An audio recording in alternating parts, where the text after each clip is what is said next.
Dangerous, because you see, if judges think that they are unchallengeable, they are inevitably corrupted. Corrupted in a moral sense. I don't mean taking money, but I mean in a sense of arrogance, in a sense of imposing on the rest of us.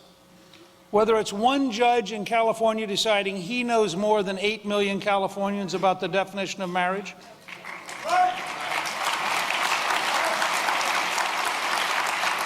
whether it's a judge in San Antonio who rules that not only can school children not say a prayer at their graduation, they cannot use the word benediction, they cannot use the word invocation, they cannot use the word God, they cannot ask the audience to stand, and if they do any of these things, he will lock up their superintendent.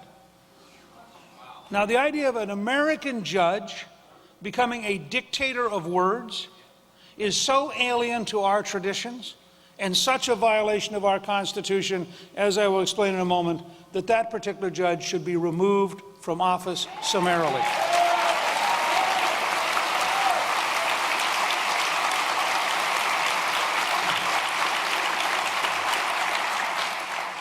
Lord Acton warned in the 19th century that power tends to corrupt, and absolute power corrupts absolutely. Notice he dropped the word tends. And the courts in the last 53 years have proven that Lord Acton's right.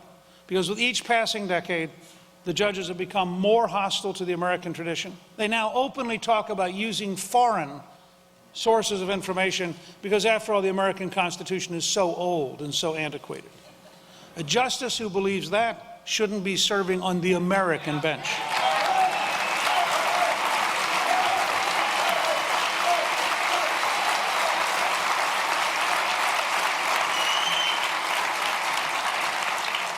We have a very lengthy paper, the work of years of effort by a number of us, edited by Vince Haley, which we have published this afternoon at newt.org, which outlines step by step how fundamentally, profoundly, ignorantly anti-American the current judicial model is that is taught in virtually every law school in this country. It is profoundly wrong, and as Steve King has pointed out, one of the major impediments and threats to democracy today is the very behavior of the law schools, which teach a usurpation of power in a way that is utterly unsustainable. Founding Fathers designed our Constitution based on Montesquieu's concept of the balance of power. We're supposed to have 3 co-equal branches. There can be no supremacy if there are 3 co-equal branches, by definition. Otherwise, you'd have a superior branch and 2 inferior branches. But it's worse than that. If you read Hamilton in the Federalist Papers, he says the courts couldn't possibly take on the legislative and executive branch because they would inevitably lose. And what did he mean by that? This is, I think, one of the most important things we will explore over the next year. And because this is a more complicated topic than a 30-second answer during a game show version of a presidential debate,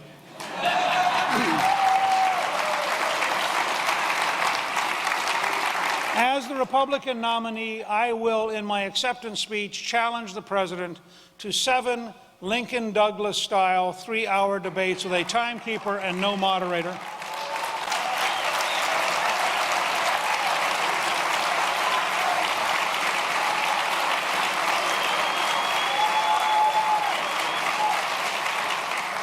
One of those debates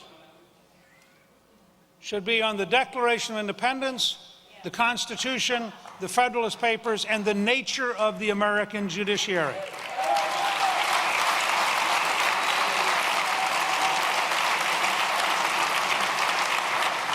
Jefferson is the most clear example of taking on the judiciary. In the Judicial Reform Act of 1802, the Jeffersonians eliminated 18 out of 35 federal judges. Didn't impeach them, just abolished their offices, told them to go home.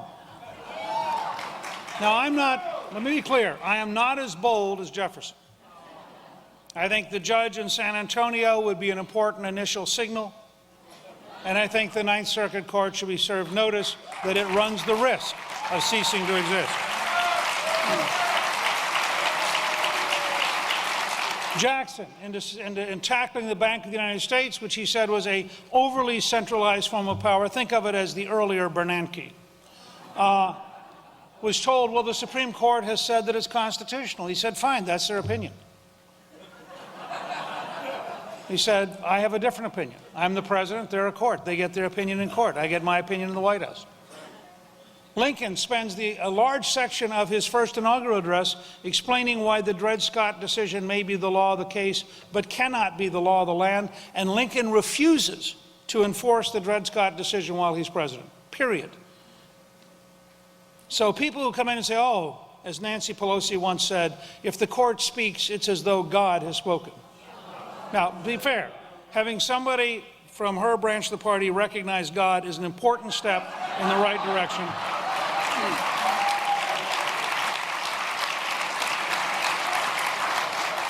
On the issue of God in American public life, a country created because we are endowed by our Creator.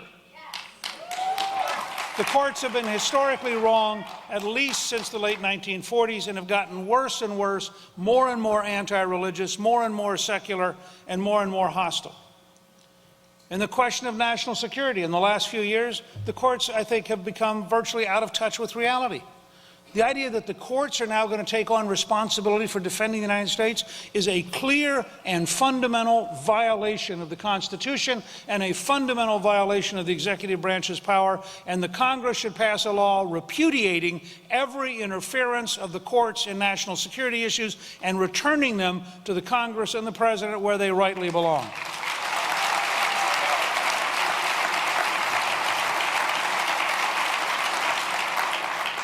On abortion, the courts are wavering all over the place. They started with a clear and definitively stupid decision over here, and they've modified it at least twice since then. They don't know what they're doing. The fact is, Robbie George of Princeton may be right, and we should explore very seriously whether we could use the 14th Amendment to define life in a congressional statute and insist that that be, in fact, the law of the land. And I think it's something we should look at very, very seriously.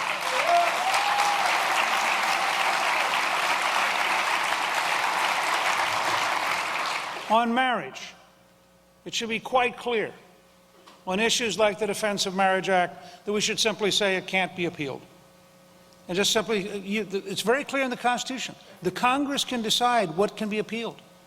The Congress can exclude the things from going to the court. In the Judicial Reform Act of 1802, they refused to let the Supreme Court hear about it for 14 months until they'd finished wiping out all the judges. They said, we want to establish a fact on the ground before you get to hear it. So this is clearly written in the Constitution. Now, I mentioned Jefferson, but there are other steps you could take that are far short of wiping out half the judges.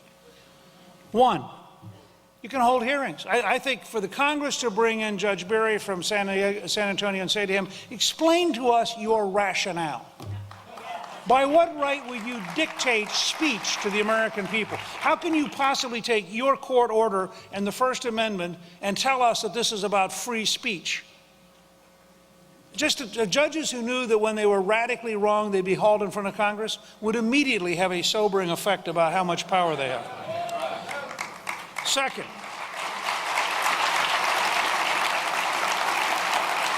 presidents can follow the precedent of Lincoln. I would instruct the national security officials in the Gingrich administration to ignore the recent decisions of the Supreme Court on national security matters, and I would interpose the presidency in saying, as the commander-in-chief, we will not enforce this. And by the way, for our liberal friends, the source of that is Franklin Delano Roosevelt. In 1942, a group of German saboteurs were landed in Florida and Long Island. They were all picked up within 2 weeks. Roosevelt brought in his attorney general and said, they will be tried in a military court. They will be executed. It should happen within 3 weeks. And tell the Supreme Court if they issue a writ of habeas corpus, I will not honor it, and therefore they should not issue it. I am the commander-in-chief in wartime. They aren't.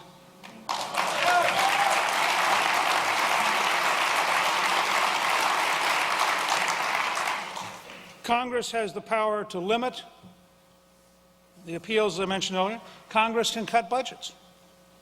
Congress can say, all right, in the future, the Ninth Circuit can meet, but it will have no clerks.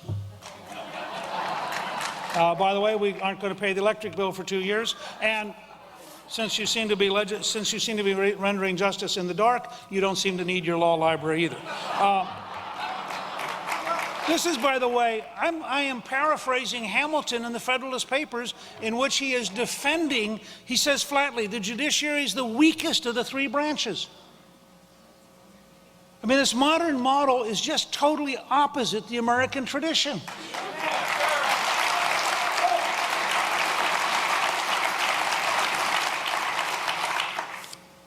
Obviously, I'm only outlining for you item 9 of the legislative part of a 21st century contract with America. And yet you can tell just from this, I mean, the struggle we're going to have with the lawyer class over shrinking their power and their dreams of being the people who dictate to America how we should behave. Just in that one zone, imagine how big this conflict will be. And yet you have other zones. How do we create jobs? How do we get the National Labor Relations Board under control so it's not attacking Boeing and other job creators? How do we replace the Environmental Protection Agency with an environmental environmental solutions agency that has common sense, cooperation, takes into account the economy? I mean, step after step of things that really matter. How do we control the border by January 1 of 2014? Which you can do, by the way. You pass a law very early in 2013 that says we are suspending any regulation or law which would inhibit us from the National Security Act of securing our border. No environmental impact statement, no confusion. Get it done now.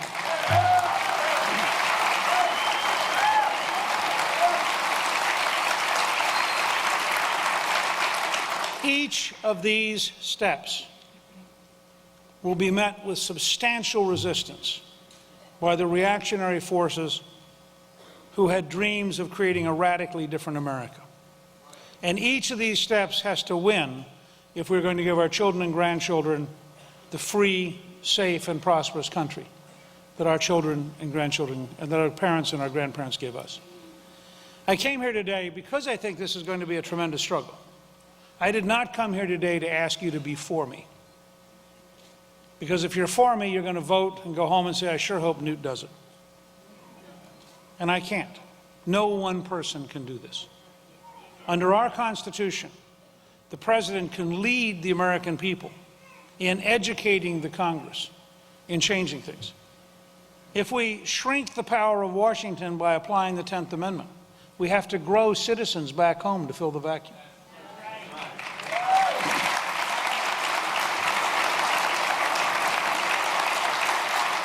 So I came today to take this opportunity to outline for you one of the great historic decisions we'll make over the next few years. Whether we take back the courts, we rebalance the Constitution, we insist on judges who understand the Constitution, and I can promise you in the Gingrich administration, only people who are dedicated to the original document and its original meaning will get any court appointment at any level.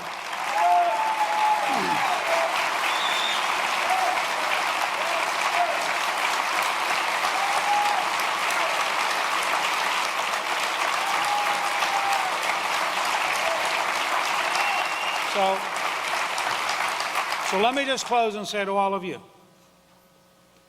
I am here to ask you to be with me, to ask you to be with me for 8 years, to ask you to stand side by side to make sure that we once again reclaim America from the forces of socialism, from the forces of class warfare, from the forces of secularism, from the forces who would try to get us to not teach our children about the history of this great country. If you will be with me, together, we will decisively defeat Barack Obama, we will defeat the Democrats in the Senate, and over the next few years, we will decisively reclaim America as the land of the free and the home of the brave. Thank you, good luck, and God bless you.